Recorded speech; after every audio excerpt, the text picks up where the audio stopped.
Kid Explains History! Hello everyone, it's good to see you again. Today I want to talk to you about cowboys of the Old West. There's been lots of movies about cowboys. In fact, westerns used to be the most popular kind of movie made in Hollywood. Back when my grandma and papa were kids.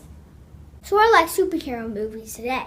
There's been way more actors who have played cowboys. There are actually real cowboys in the Old West. That's one of the interesting things about history. Sometimes we tell so many stories about things that really happened that the stories become more important. This is when history becomes a legend or a myth. So let's look at some facts. The English word cowboy was translated from the Spanish word vaquero. Herding cattle from horseback had a long tradition in Spain, and they were the ones who actually brought horses to America. The real job of being an American cowboy started after the Civil War ended, when ranchers learned that they could sell beef to people far away because of advances in refrigeration. In fact, if a cow would sell for just $4 in Texas, you can sell them for $40 to city folk in places like Chicago.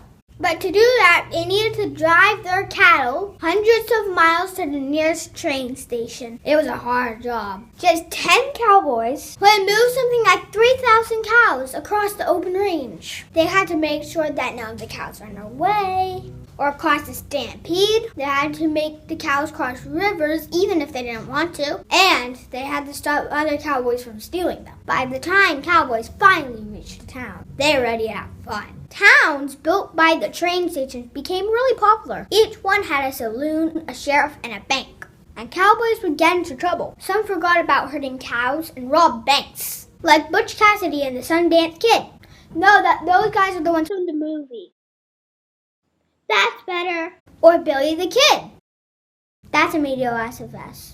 See, it can be hard to separate fact from fiction. For example, not many people know that up to 1/3 of cowboys were actually African American. There was this movie, which I'm not allowed to watch yet, and this one, but that's about it. There are also cowgirls and Mexican cowboys and even Native American ones, which is all pretty interesting. But instead of movies about them, we've got lots of movies about this guy singing to his horse. Hollywood can be pretty weird sometimes. A new invention called barbed wire made it cheaper and easier to keep the cattle fenced in on the best land. And by then, there was lots of train tracks and stations all over the place. This meant big cattle drives weren't so necessary. The job of being a cowboy didn't go away, but changed a lot. And the days of the Wild West outlaw were over. Thank you for watching A Kid Explains History. I'll be back soon, so in the meantime, don't forget to subscribe, like, comment, and share.